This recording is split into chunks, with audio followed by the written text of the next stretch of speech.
അത്തയ്യാത്തില് അശ്ഹദു അല്ലാ ഇലാഹ ഇല്ലല്ലാഹ് എന്ന് പറയുമ്പോ കടാപ്പുറത്ത് ഈ വിരലാണോ ഉയർത്തുന്നത്, ഈ വിരലാണോ ഉയർത്തുന്നത്? പറയൂ, ഈ വിരലാണോ ഈ വിരലാണോ? ഈ വിരലാണ്. റൈറ്റ്. അപ്പൊ നിങ്ങൾ എപ്പോഴെങ്കിലും ഉസ്താദ്മാരോട് ചോദിച്ചിട്ടുണ്ടോ എന്തുകൊണ്ട് ഈ വിരൽ എന്താ ഇങ്ങനെ ആക്കിയ പോരെ? ഇങ്ങനെ ആക്കിയ എന്താ കുഴപ്പം? ഇതാണ് കുറച്ചുകൂടി ബെറ്റർ. കാരണം അറബികളൊക്കെ ഇങ്ങനെ പറയാം, തമാം കൊയ്സ് അല്ലേ? ഓരോ വിരൽ ഉയർത്തിയാലും നമ്മുടെ സമൂഹത്തിൽ അർത്ഥങ്ങളുണ്ട്. ഇത് ഭയങ്കര പെർഫെക്റ്റ് ആണെന്നുള്ള ഉദാഹരണമാണ്. ഇത് ഉയർത്തിയാൽ ആജ്ഞാശക്തി. പ്രസംഗിക്കുന്നവർ കണ്ടില്ലേ ഇങ്ങനെയൊക്കെ പറയുന്നത് രാഷ്ട്രീയക്കാർ? ഇത് ഉയർത്തിയാൽ ചെറുപ്പക്കാർക്കറിയാം അത് വളരെ വൾഗറായ ഒരു അടയാളമാണ്. ഓക്കെ. അപ്പൊ എന്തുകൊണ്ടാണ് ഈ വിരൽ പോട്ടെ? നഖം വെട്ടുമ്പോൾ വലത്തേതിനെ മുന്തിക്കണമെന്ന് മുഹമ്മദ് മുസ്തഫ. എല്ലാ നന്മയുടെ കാര്യത്തിലും വലത്തതിനെ മുന്തിക്കണം. അപ്പൊ നമ്മൾ തള്ളവിരൽ മുതലല്ലേ നഖം മുറിക്കേണ്ടത്? ആന്ന് പറയ്, ഉറക്കെ പറയ്. എന്നാലല്ല, തള്ളവിരൽ മുതലല്ല നഖം മുറിക്കേണ്ടത്. വലത്തെ കൈയിലെ ചൂണ്ടുവിരൽ മുതലാണ് നഖം മുറിക്കേണ്ടത്. കണ്ട, ഓളത്തിലാണ് ആന്ന് പറഞ്ഞത്. നിങ്ങൾക്ക് അറിയൊക്കെ ചൂണ്ടുവരില്ല, മദ്രസയെ പഠിപ്പിക്കുന്നുണ്ട്. അപ്പൊ നമ്മൾ ചോദിച്ചിട്ടില്ല, ചോദിക്കേണ്ട കാര്യമില്ല. അത് ഇത്തിബാണ്. റസൂലുള്ളാഹി അങ്ങനെ പറഞ്ഞു. പിന്നെ അത് എന്താ യുക്തി എന്നൊന്നും ചോദിക്കണ്ട, നമ്മൾ യുക്തിവാദികളല്ല. പക്ഷെ അതിന്റെ പിന്നിൽ ഒരു മോട്ടീവ് ഉണ്ട്, ഒരു പ്രേരണയുണ്ട്. ഈ വിരലിലാണ് മുഹമ്മദ് മുസ്തഫ സല്ലല്ലാഹു അലൈഹി വസല്ലമയുടെ നൂറ് പ്രത്യക്ഷപ്പെട്ടത്. ഇനി ഏതെങ്കിലും മഹാന്മാരെ കാണാൻ പോയാൽ, പാണക്കാട് തങ്ങന്മാരെ, സയ്യിദുൽ ഉലമയെ, ഖലീൽ ബുഖാരി തങ്ങളെ, നമ്മുടെ ഏത് സുന്നത്ത് ജമാഅത്തിന്റെ ആലിമ്യങ്ങളെ കണ്ടാലും അവർ ചിലപ്പോൾ തലയിലൊക്കെ ചെറിയ കുട്ടികളുടെ കയ്യിൽ തല വെക്കും, അല്ല കൈ വെക്കും. റൈറ്റ്? ശരിയാണോ? ഇങ്ങനെ കൈ വെക്കും. ഈ കയ്യിന്റെ ഈ വിരലിന്റെ ഒരു ഞാണ്ടി ഞരമ്പിന്റെ ഇവിടെ ഒരു സ്പിരിച്വാലിറ്റി ഉണ്ട്. എന്തങ്ങനെ തയ്യച്ച?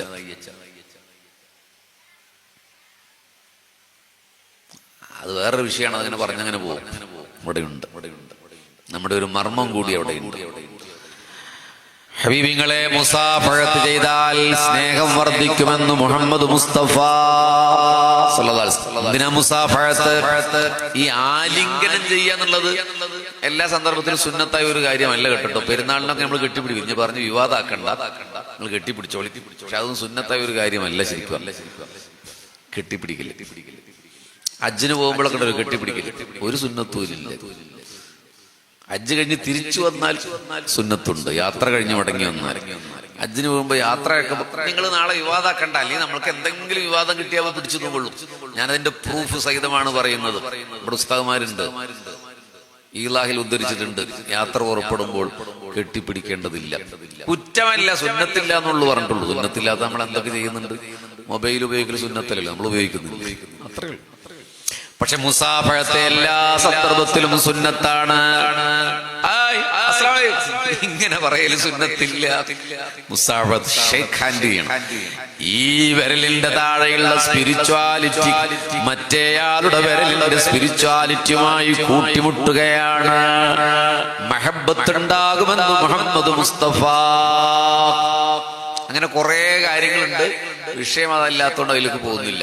അപ്പോ മുഹമ്മദാണ് സല്ലല്ലാഹു അലൈഹി വസല്ലം ഇതിലൊക്കെ അന്തർലീനമായി കിടക്കുന്നു.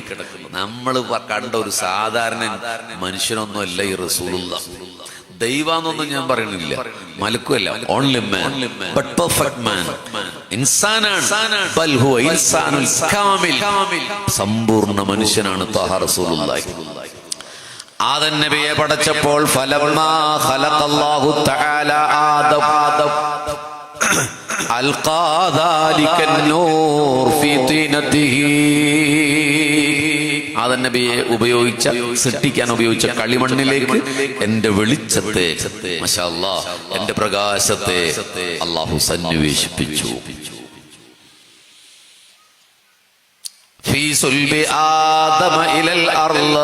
അങ്ങനെ ആദം നബിയുടെ മുതുകിൽ ഞാൻ ഭൂമിയിലേക്ക് വന്നു. ഇത് മങ്കൂസ് മൗലൂദിലുള്ള ഒരു ഹദീസാണ്. മുഹമ്മദ് നബി സല്ലല്ലാഹു അലൈഹി വസല്ലം ആദ്യമായി വന്നത് മക്കയിലല്ല. ഇതാണ് ഞാൻ ലൈവ് മ്യൂട്ടാക്കണം എന്ന് പറഞ്ഞ കാരണുണ്ടോ? ഇത് നാളെ വിവാദമാക്കും. കണ്ടോ, ഒരു മൊയ്ലിയര് കടയപ്പുറ ഉറൂസിൽ പറയുന്നത് മുഹമ്മദ് നബി വന്ന് മക്കത്തല്ല. ഇതന്മാരൊക്കെ ഇങ്ങോട്ട് ആൾക്കാരെ കൊണ്ടുപോകണം, ബാക്കി കേൾക്കില്ല, ഒരു സെക്കൻഡേ കേൾക്കുള്ളൂ. മുഹമ്മദ് നബിയുടെ പ്രകാശം ആദ്യം വന്നത് ഇന്ത്യയിലാണ്. ഇവിടെ ഉറൂസ് നടക്കാൻ പോലും ഒരു കാരണം അതാണ്. അതായത് അഫ്ഗാനിസ്ഥാനും പാകിസ്ഥാനും ബംഗ്ലാദേശും ശ്രീലങ്കയും ഒക്കെ ഉൾക്കൊള്ളുന്ന ഒരു അവിഭക്ത ഇന്ത്യ ഉണ്ടായിരുന്നു, വലിയ മഹാഭാരതം. അതിലെ സറൻ ദ്വീപിലാണ് ആദം നബി അലൈഹിസ്സലാം ഇറങ്ങി വന്നത്. ശ്രീലങ്കയിലെ ഇപ്പോഴും ആദം ഹിൽസ് എന്ന് പറയുന്ന ഒരു സ്ഥലമുണ്ട് അല്ലേ. അപ്പൊ മുഹമ്മദ് നബി സല്ലല്ലാഹു അലൈഹി വസല്ലം പ്രകാശം ആദ്യം തട്ടിയ നാട് ഇന്ത്യയാണ്. നോക്കൂ, നബി സല്ലല്ലാഹു അലൈഹി വസല്ലമയുടെ നാവിലൂടെ ഇന്ത്യ എന്ന വാക്ക് വന്നിട്ടുണ്ട്. ലോകത്ത് വേറെ ഒരു രാജ്യത്തിന് അങ്ങനെ പറയാൻ പറ്റുമോ? ഒരിക്കൽ ഉത്തരേന്ത്യയിലെ ഒരു രാജാവ് സമ്മാനമായി ഒരു ഭക്ഷണ വിഭവം ഹബീബായ പ്രവാചകർക്ക് സമ്മാനം കൊടുത്തു. ചേരമാൻ പെരുമാളല്ല, ഞാൻ ചേരമാൻ പെരുമാളിന്റെ നാട്ടിൽ നിന്നാണ് വരുന്നത്. The first mosque in India, ഇന്ത്യയിൽ ഒന്നാമത്തെ പള്ളി കൊടുങ്ങല്ലൂരിലാണ്. അവരെല്ലാം ഉത്തരേന്ത്യയിലെ ഒരു ഹിന്ദു രാജാവാണ് കൊടുത്തയച്ചു. ഹബീബ അത് മെയ്ഡ് ചെയ്ത ഫുഡല്ല. നോക്കൂ, കൊണ്ടുപോയി കൊടുത്തപ്പോൾ നബി സല്ലല്ലാഹു അലൈഹി വസല്ലം വിതരണം ചെയ്തു, കഷ്ണമാക്കി സ്വഹാബത്തിന്. സ്വഹാബത്ത് ചോദിച്ചു, യാ റസൂലല്ലാഹ്, ഇത് അറേബ്യയിലെ വിഭവമല്ലല്ലോ റസൂലേ, ഇതേതാണ് ഫുഡ്? അപ്പൊ മുത്തുനബി പറയുകയാണ്, ഇത് ഇത് ഇഞ്ചിയാണ്, ഇത് തആമുൽ ഹിന്ദ്, ഇന്ത്യയുടെ വിഭവമാണെന്ന് മുഹമ്മദ് മുസ്തഫ. ഭാരതം എന്നല്ല ഇന്ത്യയുടെ പേര്. ഹിന്ദു നദീതട സംസ്കാരത്തിൽ ഹിന്ദു എന്ന് വന്നത് അങ്ങനെയാണ്. നരേന്ദ്രമോദിയാണ് ഭാരതം എന്നാക്കണം എന്ന് പറഞ്ഞത്. റൈറ്റ്, ഹിന്ദു എന്നാണ് ശരിയായ പേര്.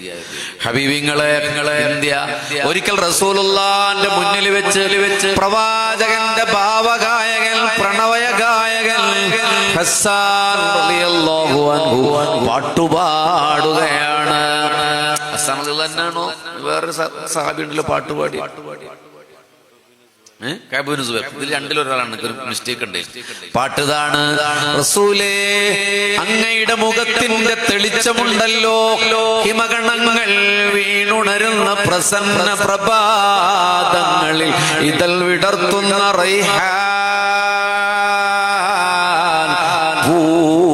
പോലെ.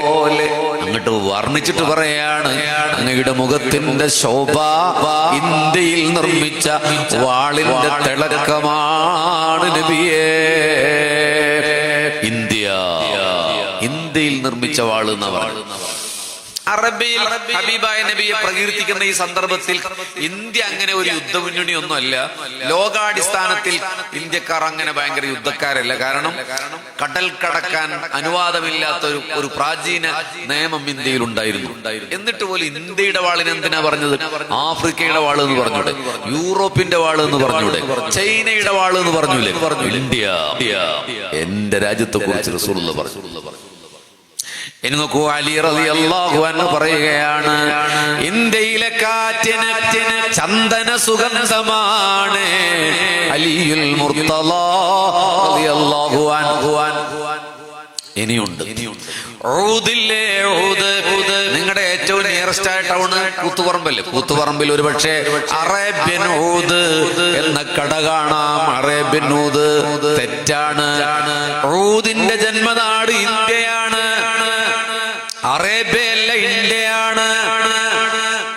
നിങ്ങളുടെ കടയപ്പുറത്തെ ഗൾഫുകാർ ഊദ് കൊണ്ടുവരുന്നത് ഇപ്പൊ അവിടെ ഉണ്ടാക്കിയതാണെങ്കിലും അതിന്റെ പ്രാചീനമായ ജന്മനാട് ഇന്ത്യയാണ്, ആസാമാണ് ഇന്ത്യ. നോക്കൂ, ലോകത്തിന്റെ ഭൂഖണ്ഡങ്ങളിൽ ഏറ്റവും കൂടുതൽ ഔലിയാക്കന്മാർ വന്ന ഭൂഖണ്ഡം ഏഷ്യ ഭൂഖണ്ഡമാണ്. യൂറോപ്പല്ല, ആഫ്രിക്കൻ ഭൂഖണ്ഡമല്ല, ഏഷ്യനാണ്. ഏഷ്യയിൽ തന്നെ ഇന്ത്യയാണ്. അതിനൊരു ആധ്യാത്മിക വശം എന്റെ ഗുരു പറഞ്ഞത്, അള്ളാന്റെ റസൂലിന്റെ നൂറ് ആദ്യം ഭൂമി തൊട്ട നാടാണ് ഇന്ത്യ.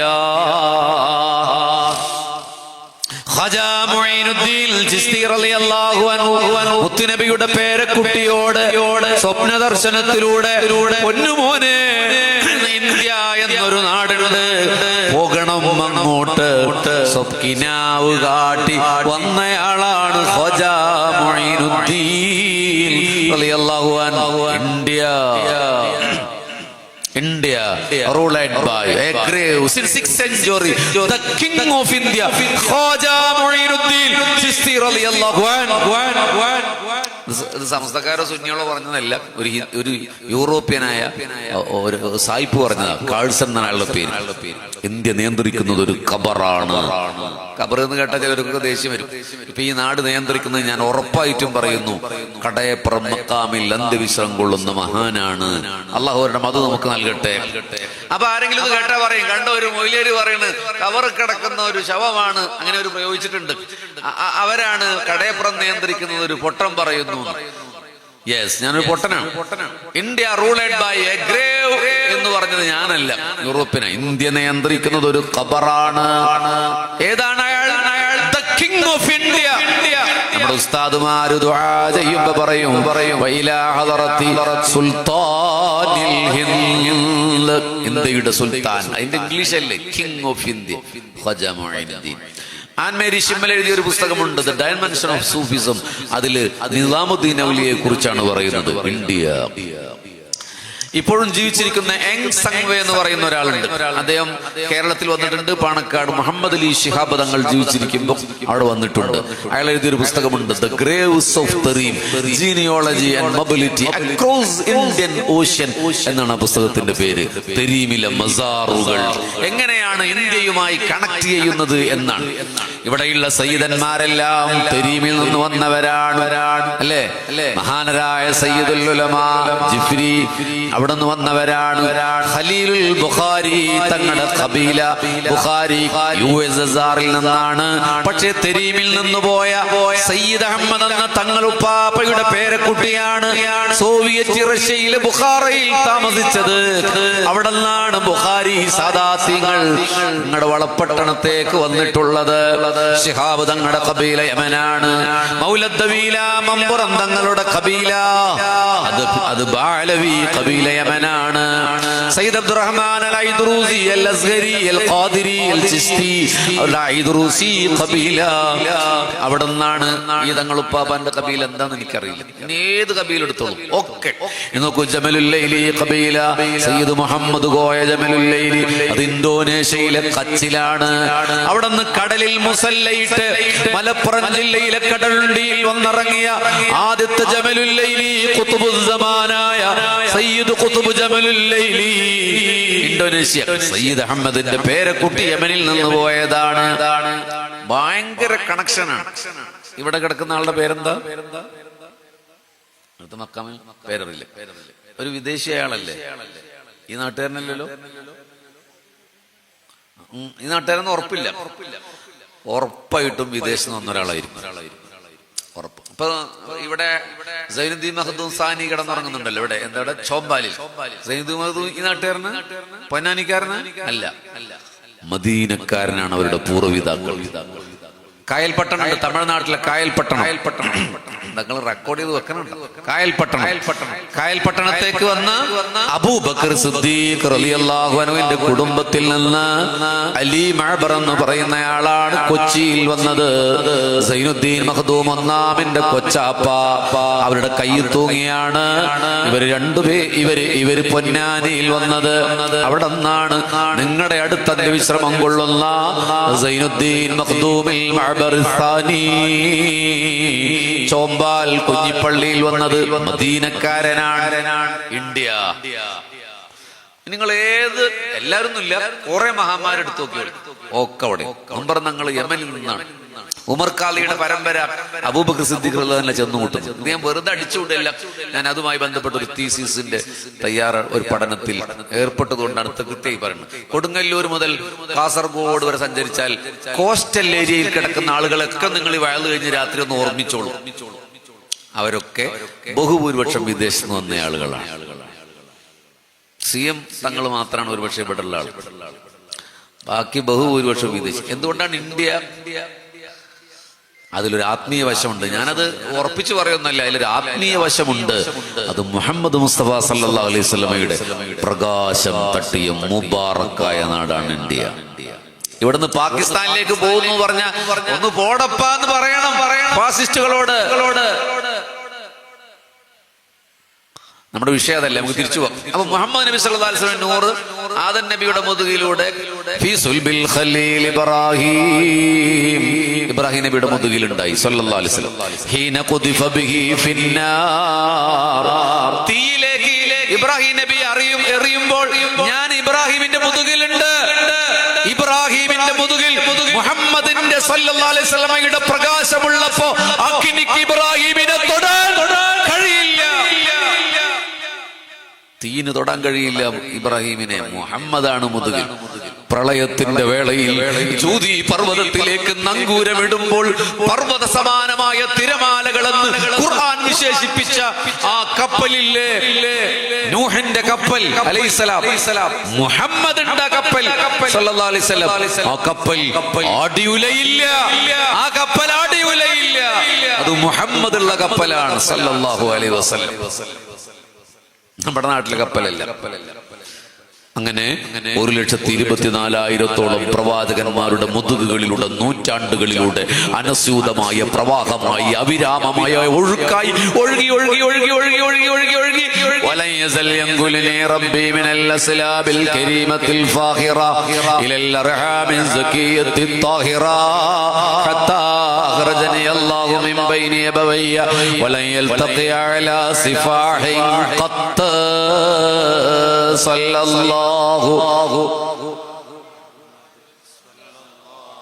ആരാണീ റസൂൽ?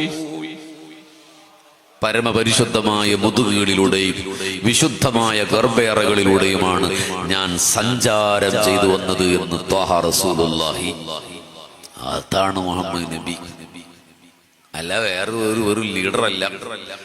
അങ്ങനെ ഒരു റജബിന്റെ വ്യാഴാഴ്ച രാത്രി അബ്ദുൽ മുത്തലിബിന്റെ മകൻ അബ്ദുള്ള, വഹബിന്റെ മകൾ ആമിനയെ റളിയല്ലാഹു അൻഹുമാ കല്യാണം കഴിച്ചപ്പോൾ ആ രാത്രി വലമ്മൻ ദഖല നൂറു നബിയിനാ മുഹമ്മദിൻ സല്ലല്ലാഹു അലൈഹി വസല്ലം മിൻ അബ്ദില്ലാഹ് ഇലാ ബത്നി ആമിന, അബ്ദുള്ളയുടെ മുതുകിൽ നിന്ന് ആമിന ബീബിയുടെ ഗർഭയറയിലേക്ക് മുഹമ്മദീയ പ്രകാശം സഞ്ചാരം ചെയ്തു. ഭൂമിയെ തൊടാൻ പോവുക. അപ്പോഴാണ് ശരിക്കും 6-ാം നൂറ്റാണ്ടിൽ ക്രിസ്താബ്ദം 521 മുഹമ്മദ് നബി സല്ലല്ലാഹു അലൈഹി വസല്ലം ജനിക്കുന്നത്. പക്ഷെ വന്നത് അപ്പോഴൊന്നുമല്ല. ഇങ്ങനെ മനസ്സിലാക്കണം നബിയെ. അല്ലെങ്കിൽ 25 കൊല്ലം കഴിഞ്ഞ കടയപ്പുറത്തെയും ദേശമംഗലത്തെയും കുട്ടികളോട് ആരുടെ നബി? Oh, he is born within Mecca. ആള് മക്കയിൽ ജനിച്ചു, മദീനയിൽ മരണപ്പെട്ടു. അസ്തഗ്ഫിറുല്ലാഹ്.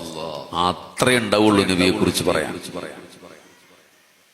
വികാരപരമായ ഒരു പ്രണയം തോന്നണമെങ്കിൽ പ്രകാശത്തിൽ തൊട്ട് കളിക്കണം. കുറെ സംഭവങ്ങൾ അതുമായി ബന്ധപ്പെട്ട് പറയാനുണ്ട്, പക്ഷെ ഞാൻ അതിലേക്ക് പോകുന്നില്ല.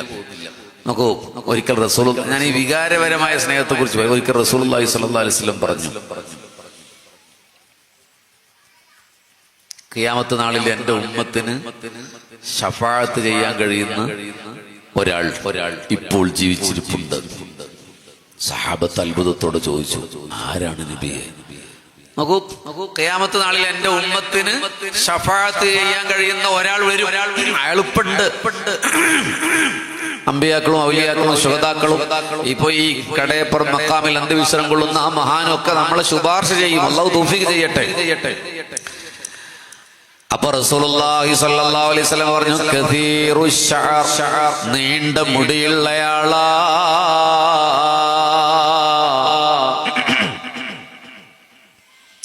നളർ സഖീഫ് ഗോത്രത്തിന്റെ ആടുകളുടെ എണ്ണം കണ്ട് അദ്ദേഹം ജനങ്ങളെ ശഫാഅത്ത് ചെയ്യും. അതായത് ഖുറൈശികൾ മെർച്ചന്റുകളായിരുന്നു, കച്ചവടക്കാരായിരുന്നു. അവർ ഷാമിലേക്കും ദമാസ്കസിലേക്കും ഒക്കെ കച്ചവടം ചെയ്തു പോയ ആൾക്കാരാണ്. പക്ഷേ നളർ സഖീഫ് ഗോത്രക്കാര് ആട്ടുകച്ചവടക്കാരായിരുന്നു. മനസ്സിലാകുന്നുണ്ടല്ലോ എന്റെ ഭാഷ? ആട്ടുകച്ചവടക്കാരായിരുന്നു. 10,000-കണക്കിന് ആടുകൾ ഉണ്ടായിരുന്നു. അതുകൊണ്ടാണ് ആ ഗോത്രങ്ങളെ നബി എടുത്തു പറയുന്നത്. എന്നിട്ട് പറഞ്ഞു അവരുടെ രോമങ്ങളുടെ എണ്ണം കണ്ട് നമ്മുടെ കടയപ്പുറത്ത് ഒരു ആടിനെ പിടിച്ചു കൊണ്ടുവരാം. നമുക്ക് അതിന്റെ രോമം എത്ര ഉണ്ടാവും? ഒരു 250 ഉണ്ടാവില്ലേ മോമിനികളെ? പറയൂ, ഒരു 250 ഉണ്ടാവില്ലേ? എന്തുട്ടാന്ന് ഒരാടിന് 250 രോമം ഉണ്ടാവൂലേ? ഇല്ല, ഇവിടെ ആട്ട് കച്ചവടക്കാരില്ല. മുത്തുമോമിനികളെ ഒരു 10,000-15,000 രോമം ഉണ്ടാവുമെന്ന് എനിക്ക് തോന്നുന്നു. അത് ആരും ഇതുവരെ എണ്ണിയിട്ടില്ലല്ലോ. 10,000-15,000 ഉണ്ടാവും, 250 എന്നല്ല. അങ്ങനെ 10,000-കണക്കിന് ആടുകളുള്ള ഗോത്രമാണ് ഈ മുദറും സഖീവും. അവരുടെ രോമങ്ങളുടെ എണ്ണം കൊണ്ട് ഏറ്റവും ചുരുങ്ങിയത് 10,000 × 10,000 കുടിച്ചു നോക്കി എത്ര വരും? അത്ര ജനങ്ങളെയെങ്കിലും ശഫാഅത്ത് ചെയ്യുന്ന ഒരാൾ. അള്ളാഹു നമുക്കതിന് സൗഭാഗ്യം നൽകട്ടെ. ആളെ കാണാൻ അള്ളാഹു നമുക്ക് ഭാഗ്യം നൽകട്ടെ.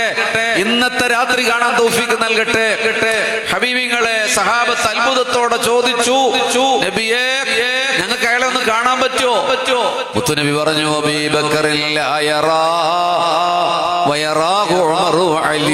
ഉമറും അലിയും കാണും, അബൂബക്കർ കാണില്ല. എന്താണ് അവരുടെ പേര്? റസൂലുള്ളാഹി സ്വല്ലല്ലാഹു അലൈഹി വസല്ലം പേര് പറയുകയാണ്. ഇസ്മുഹു ഉവൈസ് ബിൻ ആമിറുൽ ഖറനി റളിയല്ലാഹു അൻഹു. സമീപകാലത്ത് ഒരു സദസ്സിലും ഞാൻ അവരെ പരാമർശിക്കാതെ പോയിട്ടില്ല. അല്ലാഹു അവരുടെ മദദ് നമുക്ക് നൽകട്ടെ. ഭയങ്കര സംഭവമാണോ അവര്? ഭയങ്കര സംഭവമാണോ മോമിനികളെ? റസൂലുള്ളാഹി പറയാണ്. അപ്പൊ സഹാബത്ത് ചോദിച്ചിട്ടുണ്ട്, എന്തുട്ടാണ് നബിയെ ഇപ്പോൾ അദ്ദേഹം യമനിലുണ്ടെങ്കിൽ എന്താണ് അങ്ങയെ കാണാൻ വരാത്തത്? കാണാൻ വന്ന സ്വഹാബിയാകും. സ്വഹാബി എന്നത് ഏറ്റവും വലിയ മനുഷ്യരിലെ അമ്പിയാക്കൾ കഴിഞ്ഞാൽ ഏറ്റവും വലിയ പ്രോട്ടോകോൾ 1-ാം സ്ഥാനം നിൽക്കുന്നത് സ്വഹാബിയാണ്. അല്ലാഹുവേ എന്താ വരാത്തത്? റസൂലുള്ളാഹി പറയാണ്, മനഹു അംറാൻ. 2 കാര്യങ്ങൾ അയാളെ തടയുന്നുണ്ട് മദീനയിലേക്ക് വരാൻ. 2 കാര്യം. ഒന്ന് ഗലബത്തുൽ ഹാൽ, നമ്മുടെ പ്രമേയത്തിൽ നമ്മൾ എത്തിച്ചേരുകയാണ്. ഗലബത്തുൽ ഹാൽ, ആൾക്ക് മദീനയിൽ വന്നാ താങ്ങാൻ പറ്റൂല. എന്നെ കണ്ടാൽ അയാൾക്ക് സഹിക്കാൻ പറ്റൂല. അത്രയേറെ പ്രണയമാണ്, അത്രയേറെ ഇഷ്കാ. നമ്മൾ നന്നായി സ്നേഹിക്കുന്ന ആളെ ഓർക്കെങ്കിലും അകലെന്നൊക്കെ ഓർക്കെങ്കിലും അടുത്തെത്തിയാൽ നേരെ മുഖത്തേക്ക് നോക്കാൻ നമുക്ക് പ്രയാസമായിരിക്കും.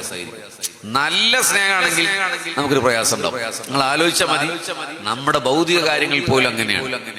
ഇപ്പൊ ഞാൻ ചില ഉസ്താദുമാരെ കാര്യം പറയുന്നുണ്ട്, പറഞ്ഞിട്ട് നീ പ്രശ്നം ഉണ്ടാകുന്നത് ഞാൻ പറയണില്ല. അവരുടെ മുഖത്തേക്ക് നോക്കാൻ ബഹുമാനം കൊണ്ടോ സ്നേഹം കൊണ്ടോ നമുക്കിങ്ങനെ നോക്കിയിരിക്കാൻ ഭയങ്കര പാടായിരിക്കും. അങ്ങനെയുള്ള ഉസ്താദുമാര്. റസൂൽ സല്ലല്ലാഹു അലൈഹി വസല്ലമയുടെ മുഖത്തേക്കും സഹാബത്തിന് അങ്ങനെ നോക്കാൻ പ്രയാസമുള്ള ആൾക്കാരുണ്ടായിരുന്നു. പേടിയായിട്ടല്ല, ആ ഒരു ഓറ, വഖാറ്, ഹൈബത്ത് എന്നൊക്കെ അറബിയിൽ പറയുന്നത്. ഉവൈസ് റളിയല്ലാഹു അൻഹു മദീനത്ത് വരാൻ പറ്റിയിട്ടില്ല. രണ്ടാമത് പറഞ്ഞു, ദീനിന്റെ നിയമങ്ങളോടുള്ള ബഹുമാനം കൊണ്ടാണ് വരാത്തത്. അതെന്താന്ന് സഹാബത്ത് ചോദിച്ചു പറഞ്ഞു, ഇത് ലഹു ഉമ്മുൻ മുഅ്മിന, അവർക്ക് സാലിഹത്തായ ഒരു ഉമ്മയുണ്ട്. കാഷ്ടിച്ചാലും മൂത്രിച്ചാലും കഴുകി ശുദ്ധിയാക്കുന്നത് അയാളാണ്. ഭക്ഷണം വായിൽ വെച്ചു കൊടുക്കുന്നത് അയാളാണ്. കുളിപ്പിക്കുന്നതും അയാളാണ്. ആര് പരിചരിക്കാൻ ആരുമില്ല. അപ്പൊ മദീനയിലേക്ക് വരാൻ ബുദ്ധിമുട്ടാണ്. ഇനി അതൊക്കെ ആരെ ഏൽപ്പിച്ചാലും എന്നെ കാണാൻ അയാൾക്ക് പറ്റൂല. പ്രണയമാണ് ഹബീബേ, ഇതെന്തൊരു സ്നേഹമാണ് ഹബീബേ. ഞാൻ അവസാനത്തിലേക്ക് വരാം. നമ്മുടെ നാട്ടിൽ ജീവിച്ച ഒരാളാണ് സർ ഡോക്ടർ അല്ലാമ മുഹമ്മദ് ഇക്ബാൽ. ആശയപരമായി ചില വിയോജിപ്പുകൾ അദ്ദേഹത്തോടുണ്ട്, ചില പുരോഗമന ചിന്താഗതി അദ്ദേഹത്തിനുണ്ടായിരുന്നു. എന്നാൽ പോലും ഞാൻ അദ്ദേഹത്തെ കുറ്റപ്പെടുത്തില്ല. കാരണം അയാൾ ഭയങ്കര മഹബത്ത് റസൂലിന്റെ ആളായിരുന്നു. അദ്ദേഹം എത്രയോ കവിതകൾ ശിക്വയെ പോലെ ജവാബെ ശിക്വയെ പോലെയുള്ള കവ്യരത്നഹാരങ്ങളെ ഒന്ന് ഒരു പൂവ് പോലെ എഴുതിയ കവിത എടുത്ത് നാസ്വാധാരങ്ങളിൽ വെച്ചാൽ പ്രവാചക പ്രണയത്തിന്റെ നിലാവ് പൊഴിയുന്ന വരികൾ എഴുതിയ ഇക്ബാൽ മദീനയിൽ പോയിട്ടില്ല. അദ്ദേഹത്തോട് ചോദിച്ചു, സർ നിങ്ങൾ എന്താണ് മദീനയിൽ പോകാത്തത്? മദീനയിലെ ബാൻമരങ്ങളെ കുറിച്ച് എഴുതിയയാൾ, മദീനയുടെ നായകനെ ഹൃദയം തൊട്ടെഴുതിയയാൾ മറുപടി പറഞ്ഞു, എനിക്ക് മദീനത്ത് പോകാൻ പറ്റൂല. അല്ലാഹുവിന്റെ റസൂല് കിടക്കുന്ന മദീനയിലൂടെ ഇക്ബാലിന് നടക്കാൻ വയ്യ. ആലോചിച്ചു നിങ്ങളെ, ഈ നാട്ടിൽ ജീവിച്ചൊരു സാധാരണ മനുഷ്യന്റെ പോലും മഹബത്ത്. വേറൊരു സംഭവം അദ്ദേഹത്തെ കുറിച്ച് ഉദ്ധരിക്കാറുണ്ട്. ഡിസംബറിലെ മഞ്ഞു പൊഴിയുന്ന തണുപ്പുള്ള ഡൽഹിയിലെ രാത്രി. ഇപ്പൊ ഡൽഹിയിൽ നല്ല തണുപ്പാണ്, കശ്മീരിൽ നല്ല തണുപ്പാണ്, കുളു മണാലിയിൽ നല്ല തണുപ്പാണ്. ചെറുപ്പക്കാര് ബൈക്ക് എടുത്ത് പോവാണ് കണ്ട് തണുപ്പുള്ള അതിശക്തമായ തണുപ്പുള്ള ഒരു സന്ദർഭത്തിൽ ഹോട്ടലിന്റെ വരാന്തയിൽ ഇന്ത്യ കണ്ട എക്കാലത്തെയും വലിയ പ്രണയ കവി സർ ഡോക്ടർ അല്ലാമ മുഹമ്മദ് ഇക്ബാൽ വരാന്തയിൽ കിടന്നു. റൂം പോയി ചോദിച്ചു, സർ മരിച്ചു പോകൂലേ ഈ തണുപ്പത്ത്? ഇങ്ങനെ പുതപ്പൊന്നുമില്ലാതെ കിടന്നു വിറക്കുന്നത് എന്തിനാ? റൂമിൽ കിടന്നൂടെ? ഹബീബിങ്ങളെ, ഇത് മനസ്സുകൊണ്ട് കേൾക്കണം, ചെവി കൊണ്ട് കേൾക്കരുത്. അല്ലാമ ഇക്ബാൽ പറഞ്ഞ മറുപടി, എനിക്ക് റൂമിൽ കിടക്കാൻ പറ്റുന്നില്ല. എന്താണ് സാർ? അവിടെ ഞാൻ എന്റെ റസൂലുള്ളാഹിന്റെ എന്തിനാണ് നിങ്ങൾ എന്നെ ബുദ്ധിമുട്ടിയിട്ട് ഇങ്ങോട്ട് പ്രസംഗത്തിന് വിളിച്ചതെന്ന് എനിക്കൊരു പിടുത്തം കിട്ടുന്നില്ല കേട്ടോ. 10 മണിക്ക് നിർത്താനാണ് പറഞ്ഞത്. ഇനി 2 മിനിറ്റ് ഉള്ളു. അപ്പൊ നിർത്തല്ല, അതിന് മാറുമില്ലല്ലോ. നിങ്ങൾ ഏൽപ്പിക്കുമ്പോൾ ആലോചിക്കേണ്ടത് ഞാൻ അത്രയും ദൂരത്ത് വരുന്ന ഒരാളാണ്. ഞാൻ വേണമെങ്കിൽ പുലരും വരെ പറയാം, പക്ഷേ നിങ്ങൾക്ക് ബുദ്ധിമുട്ടായതുകൊണ്ടും ഇവർക്കത് ബോധ്യമുള്ളത് കൊണ്ടും 10 മണിക്ക് നിർത്തണം എന്നാണ് പറഞ്ഞിട്ടുള്ളത്. അപ്പൊ ഹബീബിങ്ങളെ, ഞാൻ അവസാനിപ്പിക്കുക. നിങ്ങൾ എന്തെങ്കിലും ലൈവ് ഒന്ന് മ്യൂട്ടാക്ക്.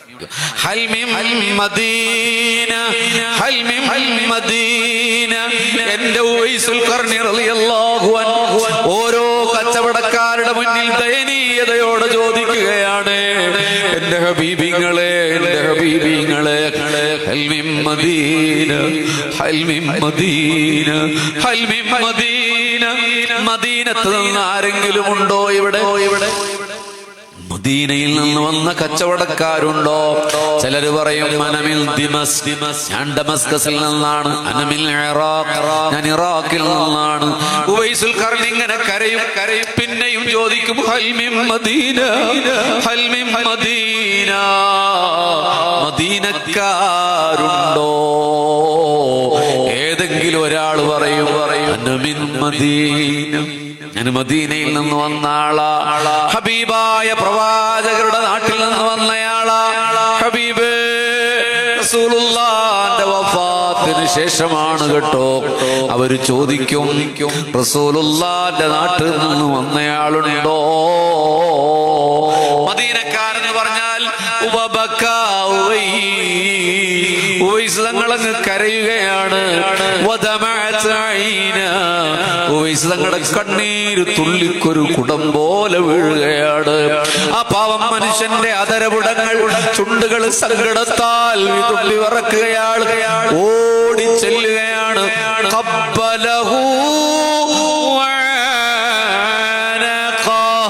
കെട്ടിപ്പിടിക്കുകയാണ്, ചുംബിക്കുകയാണ്. കണ്ണുകളിൽ തുരുതുരാ ചുംബിക്കുകയാണ്. മനസ്സിലായോ ബീവിങ്ങളെ? ഒരു കച്ചവടക്കാരനെ പിടിച്ചങ്ങോട്ട് ചുംബിക്കുക. പ്രാണനാഥനായ കാമുകനെ ചുംബിക്കുന്ന കാമുകിയെ പോലെ സാന്ദ്ര സ്നേഹത്തിന്റെ സൗരഭ്യമേ ഉവൈസുൽ ഖർനി ചുംബിക്കും. അദ്ദേഹത്തെ പിടിച്ചു മാറ്റിയിട്ട് വിയർത്തൊട്ടിയ കച്ചവടക്കാരൻ ചോദിക്കും, ഭ്രാന്താ, നീ എന്തിനാടാ എന്റെ കണ്ണ് ചുംബിക്കുന്നത്? എന്തിനാണ് എന്റെ കണ്ണിൽ ഉമ്മ വെച്ചത്? ഉവൈസുൽ ഖർനി പറയുന്ന മറുപടിയിൽ ഞാൻ ഇവിടെ അവസാനിപ്പിക്കുകയാണ്. മരണം വരെ നോവുന്നൊരോർമ്മയായി ഹൃദയത്തിൽ പെടയ്ക്കണം ആ മറുപടി. പ്രണയമുണ്ടെങ്കിൽ പെടയ്ക്കും, അല്ലെങ്കിൽ അതൊരു വാക്കായി ഈ സദസ്സിൽ അത് ശൂന്യമായി പോകും. കച്ചവടക്കാരാ, ഞാൻ ചുംബിച്ച നിന്റെ കണ്ണില്ലേ, അതെന്റെ റസൂലുള്ളാഹിന്റെ മദീന